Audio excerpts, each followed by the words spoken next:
Njengoba sibunga inyanga yeAfrika sibuka ehlangothini lomculo lapho sawukhulumisana khona neSemdlovu locula eqenjini lesitimela emva kokudlula emhlabeni kwana Coyote na Ray Chikapa Phiri. Katshena sibingelele sikwamukele ndzabeni teswati la SABC1.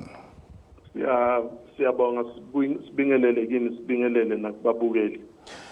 Katsheni abakavami baculi beSwati esikhatsini lesiphila kiso noma esikhatsini sanyalo bancane kakhulu abantu abacula ngeSwati.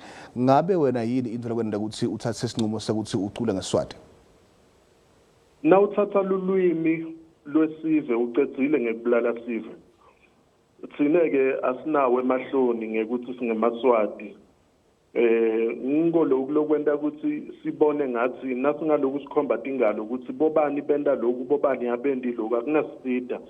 Manje ke lokhu ngende ukuthi ngithathe lesinqumo ngilokwekuthi ngifune ukufundisa lusha ukuthi nangabe ungumuntu buwena nemvelaphi yakho ngilokhu kwenda ukuthi ube umuntu longcono kuya phambili.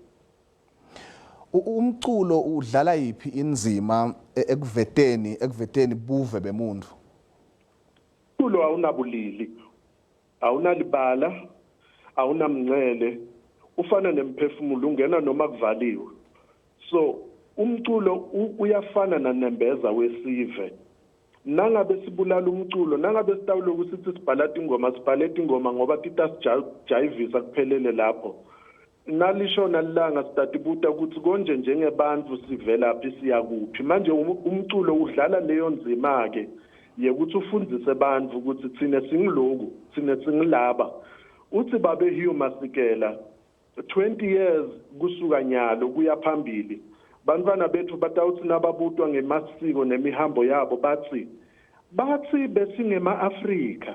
Manje ngisilwa naleyo ke ukuthi asifundise ke namuhla singatotisola kusasa ukuthi ngabe sadlala inzima lebalekile kungako senda lo mculo lo lesiwendawo. Sibonga kakhulu Katsheni. Siyabonga baba. NguSemdlovu locula eqenjini lesitimela lo sichazela kabanti ukuthi kungani akhetha ukuthi acule ngelwimi lweSwati.